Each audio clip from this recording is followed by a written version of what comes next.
Denedim yok hakikaten yok.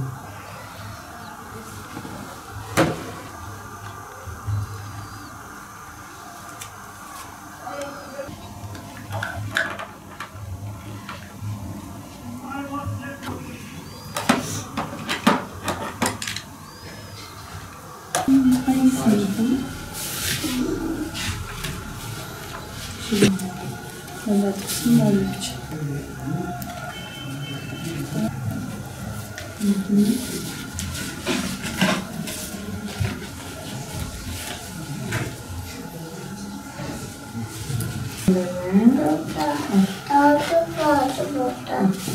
Tamam. Geç. Hadi. Evet. Hadi. Sen yap bunu. Böyle sırayla git. Başla orada. Birden 10'a kadar say. 7, 2, 3, 4, 5, 6, 7, 8. Başka ne oynayalım seninle? Hı? Yapalım onları da. Hadi yapalım. Burada kaç tane? Oldu mu sence? Tamam hadi olmuş olsun.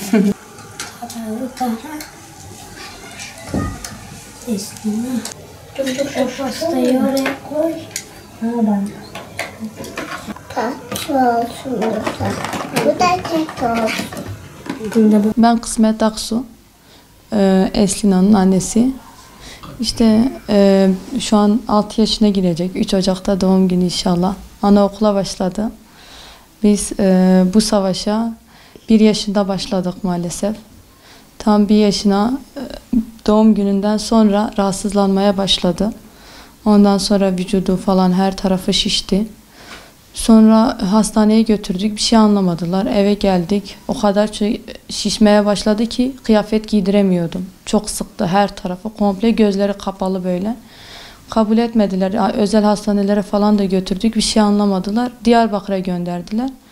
Orada da bir 3 ay falan bakmadığı, yapmadıkları tetikler falan kalmadı. Protein kaçağı falan dediler. Bir türlü bulamadılar. Bizi İstanbul'a gönderdiler. Orada da bir 75-80 güne yakın farklı tetkikler falan yapıldıktan sonra bize şey dediler. Protein kaçağı dediler. 1 yıl boyunca protein kaçağı tedavisi uyguladılar kızıma. Sürekli aç bıraktılar. Diyet falan dediler işte. Tam 1 yıl geçmeden tekrar rahatsızlanmaya başladı. Daha çok kötü oldu. Acile falan götürdük. Bir şey yok dediler. Sonra uzmana gönderdiler. Yok kulağa falan enfeksiyon dediler.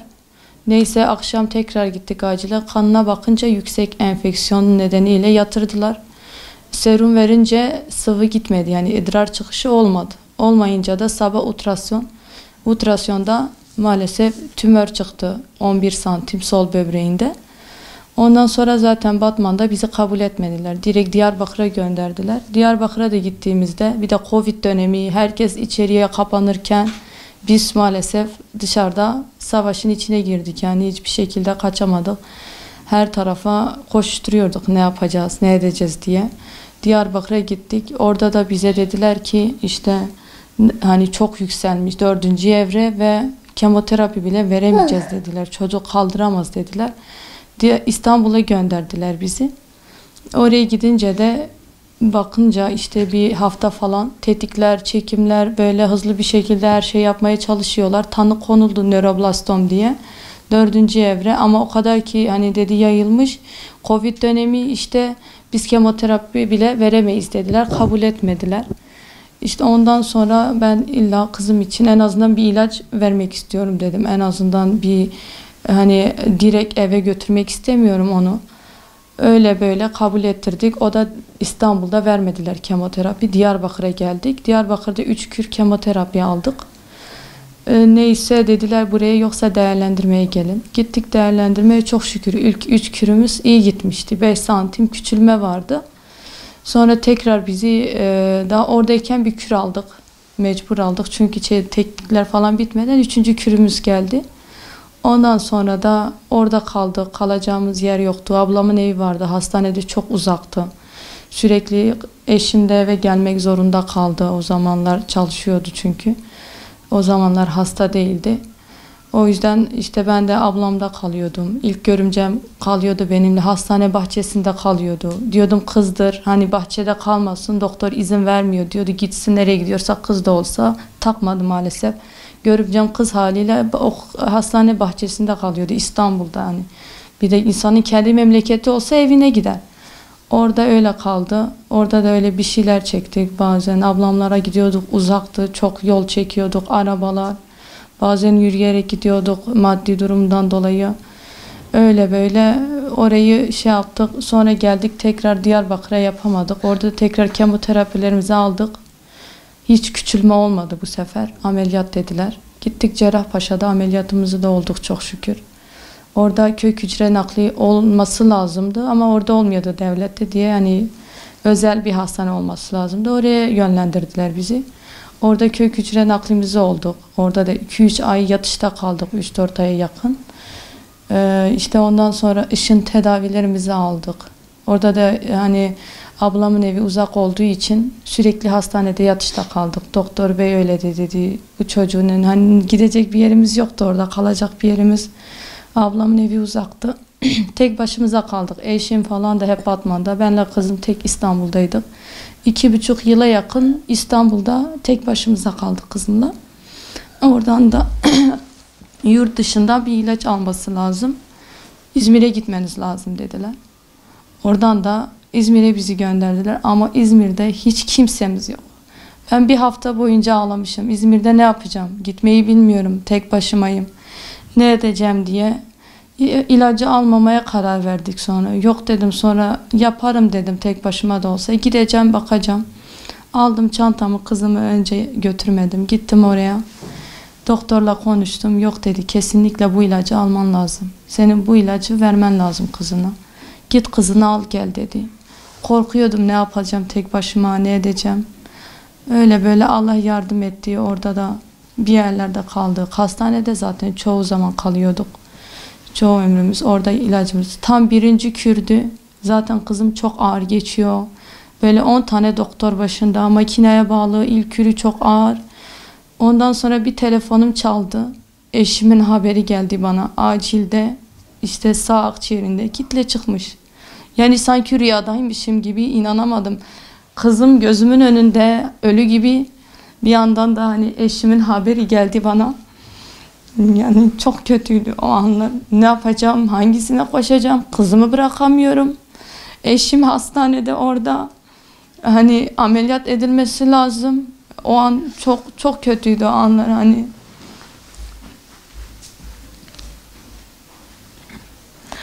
Neyse ondan sonra yani burada zaten Batman'da o imkanlar yok. Diyarbakır falan dediler. Neyse ki oradaki doktorlarımız çok iyiydi. Kızımın doktorları yardımcı oldular bana. Yönlendirdiler. Doktor falan baktılar işte. Bir tane önerdiler orada. Eşim oraya geldi. Kızım yatışta hemen onun için erken bir taburculuk yapıldı. Onu çıkar çıkarmaz kaynanam onlar falan eşimi alıp getirdiler oraya otelde. Kızımı onlara hemen verdim. Hemen 5 dakika bile kalmadım kızımın yanında. Direkt eşimi yatışa götürdük ameliyat için. Acil ameliyat olması lazım. İşte hani kızımı da aldık götürdük onun doktoruyla konuştuk. Sağ olsun eşimin. Ameliyata aldılar. Bu yaşta garibim ameliyat kapılarında babasını bekledi işte çıkınca. Hani normalde yetişkin servislerine çocukların girmesi yasak ya. Hiç kimse karışmadı kızıma dedi. Doktor dedi ki bu çocuğa karışmayın. Babasını görsün, gelsin gitsinler. Hani birlikte zaman geçirsinler ki birbirlerine moral olsunlar. İkisinin de morale ihtiyacı var sonuçta. Çok şükür hani yoğun bakımdan çıktı, servise alındı. Bir 10-15 gün işte ameliyattan sonra hani tabii sağ akciğeri alındı. Zaten eskisi gibi asla artık hani sağlığına kavuşamaz istesek de. Yine başımızdalar çok şükür. Allah onları bize bağışladı. Zorluklarla da olsa hala da savaşıyoruz. Savaşacağız da inşallah. Yani dünyamız başımıza yıkıldı. Zaten o zamanlar böyle bir hastalığın insan olduğunu bilemiyor yaşamadığında. Gerçekten tümörün kanser olduğunu bile bilmiyorduk zaten. Bana tümör lezyon diyorlardı. Hani çok hoşuma gitmedi ben onu duyunca aslında. Ultrasyonda elinde ultrason çekiyor. 11 santim lezyon diyor. Bu lezyon hiç hoşuma gitmedi hocam. Ondan sonra çıkar çıkmaz bana kağıdı verdi, dedi doktorun yanına git. Ben direkt Google'den doktora varmadan asansörde girdim, hani araştırayım bu ne demek diye. Baktım tümör diyor, kanser diyor. Ya Rabbim ben ne yapacağım böyle bir şey, çocuk. Dünyam başıma yıkıldı zaten. Bir tane yanımda o stajyer neydi diyorlardı, yanımdaydı, artık hani ayaklarım beni götürmüyordu. O şeyi duyunca, o Google'de araştırdığımda, abla bir şey yok dedi, inşallah bir şey olmayacak dedi falan, işte yok dedim, zaten burada her şey belli dedim.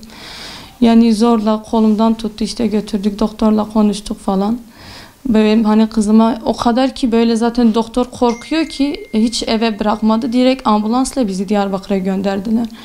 Çok kötüydü. Eşim evde değildi. Hemen hepsini aradım. Şuradan buradan akrabalar falan. Dünyam başıma yıkıldı. Yani bir an hani kaybetme korkusu o kadar ki insanı mahvediyor ki, yani anlatılması bile çok zor abim. İnsan anlatamıyor ki o anları yaşayınca. Evet, biz mesela ben ilklerde çok korkuyordum. Sürekli kaybeden arkadaşlarımız çok vardı. Sürekli onlara bakıyordum. Korkuyordum.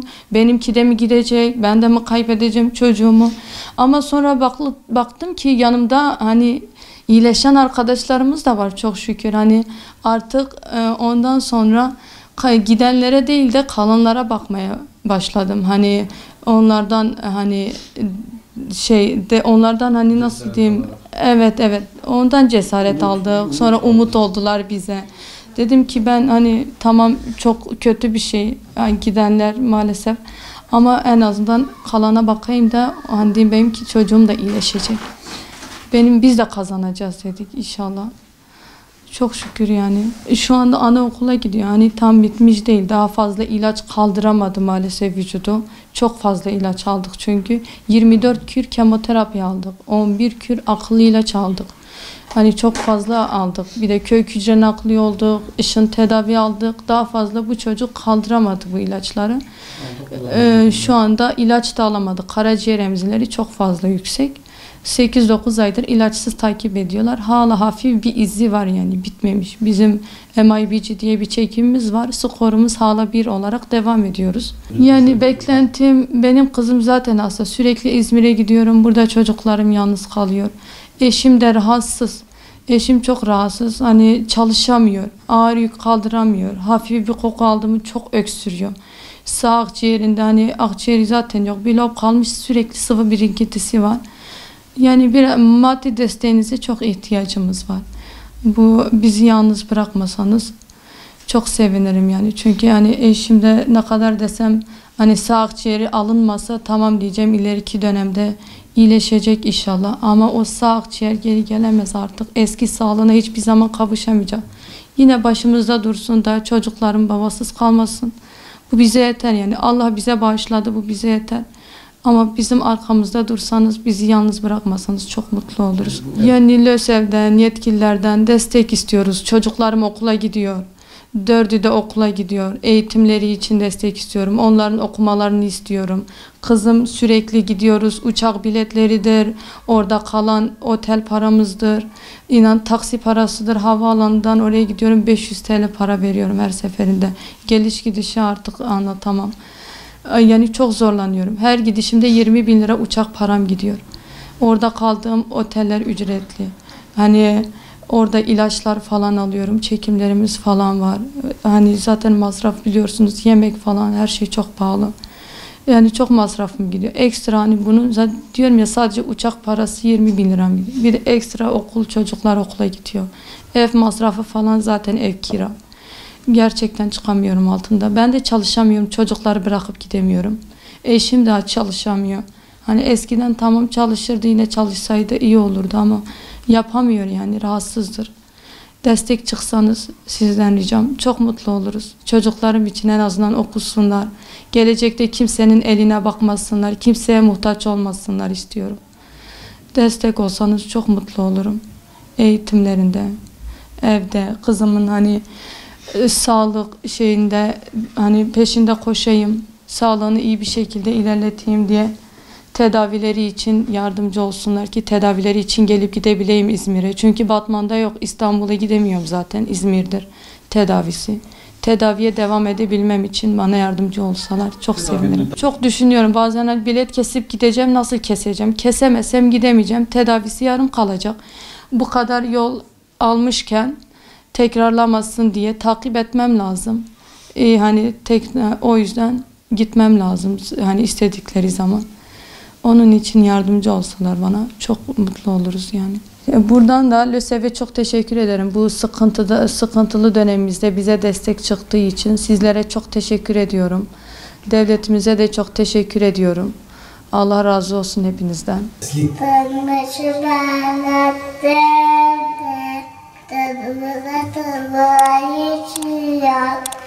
Balıkta